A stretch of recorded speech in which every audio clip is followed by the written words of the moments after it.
Assalamualaikum warahmatullahi wabarakatuh. Selamat pagi buat teman-teman.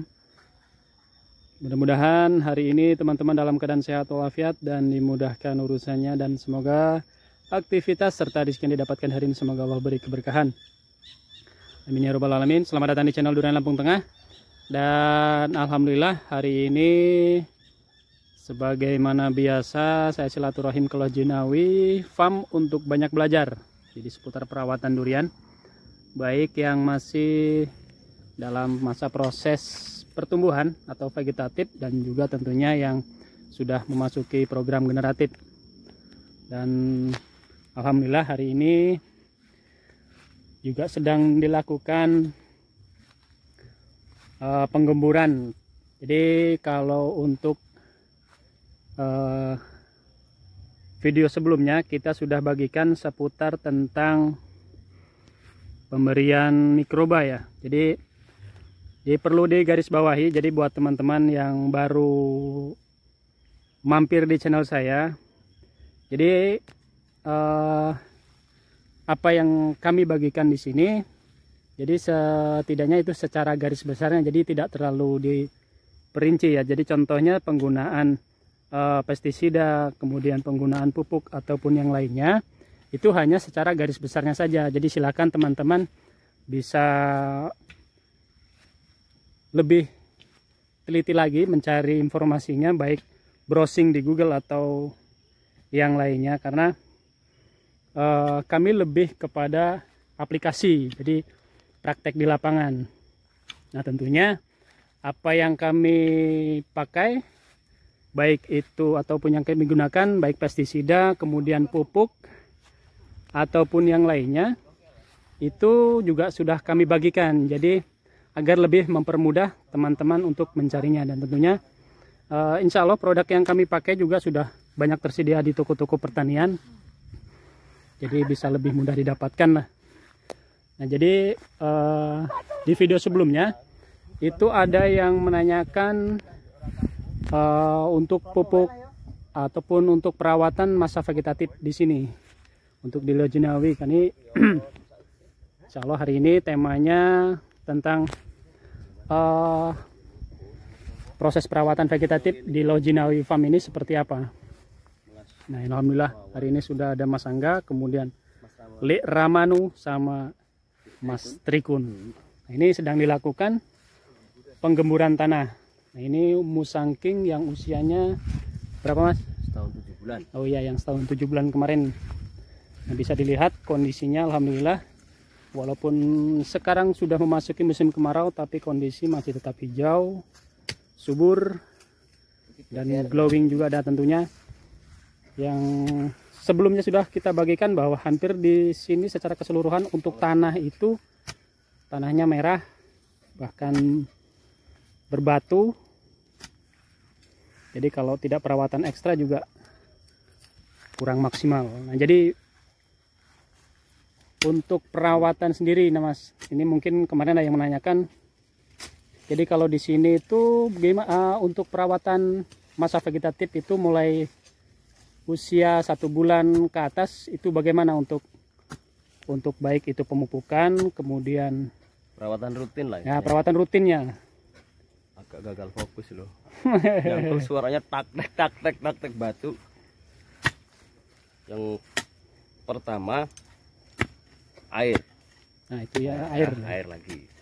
Air itu harus cukup.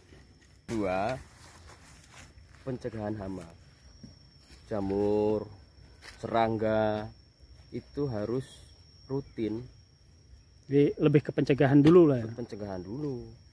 Jadi kalau kita mupuk, kalau hancur sama hama ya percuma. Terus jadi, itu juga rutin dalam arti kita harus tahu kapan serangan hama itu datang. Artinya fleksibel. Bisa 7 hari sekali, maksimal kalau di sini di lahan saya setengah bulan lah. 15 hari sekali itu harus sudah nyemprot lagi. Tapi paling cepat 7 hari, karena apa? Karena kadang ada serangan masif. Ya mau nggak mau kita spray, semprot, perawatan lah ini. Terlebih ketika pergantian musim. Oh, iya. Parah. Kemudian untuk pemupukan nih, kalau untuk Di sini per bulan satu bulan sekali atau 3 bulan sekali dengan dosis berapa lah untuk awal tanam nih biasanya? Dari awal tanam. Jadi gini ya Mas, air cukup ya. Yang pertama jelas cara penanaman harus paling benar enggak lah ya. benar. Tapi kan SOP orang berbeda. Ini kita lewatin lah. Kalau air kan mutlak. Perawatan. Yang ketiga penggemburan tanah. Ini juga sering disampaikan sama beberapa teman-teman yang lain. Banyak. Terus kalau pemupukan itu orang kan pakai teori dan yang dipraktekkan masing-masing ya. Nggak sama antara pekebun yang satu dengan yang lain, itu nggak sama. Kalau di sini pernah memakai metode 3 bulan sekali terus ditanam, itu juga pernah. Nah yang sekitar 1,5 tahun yang saya lakukan ini dosisnya rendah tapi rutin 1 bulan sekali. Tapi sebelum dipupuk penggemburan tanah seperti ini Ya harus digemburkan dulu lah ya. ini kan harusnya dibersihkan dulu, tapi karena mau kemarau cukup digemburkan saja. Mungkin di tempat lain ada yang di rumputnya harus dibersihkan dulu. Kalau untuk dosis itu kalau masih awal tanam kira-kira berapa Mas? 155 gram lah ya kurang lebih ya. Pokoknya menyesuaikan Ya karena kondisi tanah beda lah ya, mungkin. Itu tuh kalau mau lihat sebelah sana saya ya paling 1 sendok ada. Barusan tanam sekitar 40-50 cm, sedikit aja. Nah jadi kalau kemudian kalau untuk pupuk kandang sendiri kalau di sini maksudnya nunggu 1 tahun kah atau 2 tahun atau bagaimana? Kalau saya nggak ada hitungan yang pasti sebenarnya. Yang penting aman. Ya cari aman dulu lah ya. Sekiranya kan mapannya pohon kan kelihatan nih. Mapannya pohon kelihatan. Kalau kita pakai patokan misal waktu usianya sekian, kalau saya pernah juga memupuk di usia 1/2 tahun dikasih pupuk kandang ya nggak apa-apa, tinggal jumlahnya sedikit. Nah sekarang untuk tanah-tanah yang bagus, resapannya bagus, mungkin nggak diberi pupuk kandang, diberi pupuk sintetis nggak masalah. Nah kalau di sini nggak dimasukin organik sama sekali, saya nggak bisa. Gitu. Artinya tetap harus yang pakai. bisa menyikapi lahan kita ya kita sendiri. Ya. Karena yang bisa lebih memahami kondisi tanahnya. Kemudian kalau untuk pupuk sintetisnya pakai 16-16 cukup atau untuk awal-awal lah? Rata-rata yang simpel seperti itu. Ya. Tapi saya akui saya lebih memakai cara lain. Gitu. Jadi apa ya? Karena pertimbangan beberapa hal, bukan berarti saya nggak pakai 16-16 pakai. Cuman saya lebih sering pakai NPK 15-9-20.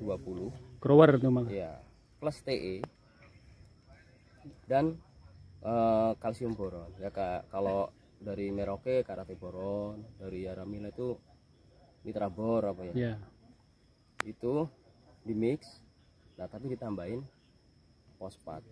Karena apa? Karena kalau pakai grower yang 15-9-20 itu kan P-nya rendah. Jadi saya lebih pakai itu karena ada tambahan TE-nya tadi, ada trace elemennya. Kalau di NPK 16-16 kan nggak ada. Makanya saya memutuskan memakai itu. Jadi grower apa 15-9-20 plus Vertipos, kalau yang saya pakai merek dagangnya Vertipos karena yang fosfatnya rendah. Sama kalsium boron yang nitrat ya. Kalau dosisnya itu misal 1 kilo NPK nya, Vertiposnya cuman seperempatnya. Vertipos cuman seperempatnya. Dan kalsium Karate boronnya separuhnya. Jadi ya sekitar 4-4-2-1 atau 4-1-1 nggak apa-apa. Iya. Nah, itu untuk pemberian pupuk sintetis. Dan kemudian kalau asam amino ini rutin atau bagaimana di sini? Asam amino saya setiap penyemprotan saya pakai. Jadi untuk kalau saya pribadi, kalau saya spray waktu semprot itu ya, kalau pertumbuhan saya pakai yang N-nya tinggi lah, ganda silde, pakai profit hijau, terus fungi, insek, perekat. Saya tambahkan magnesium sulfat. Terus ada tambahan mikro kompleks, pakai Vitaflex nggak apa-apa. Dan selalu saya tambahkan asam amino buatan sendiri biar hemat. Ya. Gitu. Jadi itu salah satu yang dipakai. Kemudian Kalau untuk pupuk organiknya di sini 3 bulan sekali atau? Enggak mas, kalau pupuk organiknya enggak. Artinya yang sering belum tentu pupuk sebenarnya. Nah, belum tentu pupuk. Kalau Mas Wawan lihat itu mulai di sana ada abu sawit. Abu sawit itu Malah yang awal-awal malah. Jadi untuk membantu ketika pelebaran saya campur tanah itu dengan abu sawit. Jadi biar kan dia karbon juga, jadi pembenah tanah. Kalau di sini kan ada ini yang usia 1 tahun 7 bulan. Jadi yang nih, ini kan abu sawit hitam. Nah, jadi kalau di sini ada tambahan pakai abu sawit. Iya, yang penting karbon lah. Kan ada tambahan juga saya pakai sekam bakar. Abu sekam itu saya campur juga. Karena tanahnya begini. Saya maunya simple, maunya yang tabur 16 aja. Cukup lah. Makan, siram cukup. Tapi kenyataannya di lahan saya nggak bisa. Jadi ya harus seperti ini. Karena mungkin dari awal sudah dicoba dan alhasil pertumbuhannya masih kurang lah ya. Betul. Nah, dari situ terus belajar.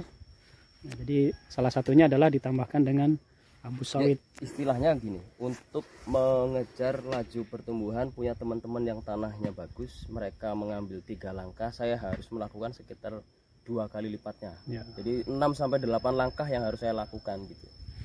Karena tanahnya begini. Tapi ya masih kayaknya apa ya? Bagus sih Mas Yan untuk usia-usia dengan saya tanam dari bibit kecil ya. Segitu. Dan ini dalam kondisi masih musim kemarau lah ya. Di musim kemarau kondisi masih seperti ini, alhamdulillah. Bahkan tidak sedikit banyak petani yang pada saat sekarang ini kondisi tanamannya banyak yang rusak Mas ya. Rusak ya, di sini bukan berarti nggak ada yang rusak ya. Ya tetap ada lah ya. Ini juga ada yang kurang bagus dari awal ini pohon ini yang ini. Tapi sepertinya udah mulai pulih. Kalau yang lain kan udah seragam rimbun. Nah, ini secara garis besar atau hampir rata-rata di sini oci Mas ya, atau duri hitam. Oci semua ya. Ini ya. Itu super tembaga itu ya. Ya super tembaga ya. Salah satu yang saya. Ya faktanya begini. Nah. Enggak terus semua itu jadi subur, sehat, bagus. Ya, makanya kalau teman-teman dari awal tuh pemilihan bibit itu kalau bisa yang sehat, rimbun. Jangan milih, kalau bisa jangan milih yang kok tinggi, kelihatan tinggi, itu kadang-kadang malah menurut saya kurang nggak ideal. Ya. Ini ST juga rimbun. Ini malah batangnya udah gede-gede ini. Ini bentar lagi bakal dikasih pupuk lagi ya? Sini biar tahu tanahnya lagi. Semua tanah kita sebenarnya begini, hampir semua. Oh. Kondisi tanahnya hampir seperti ini semua. Batunya itu kayak disusun.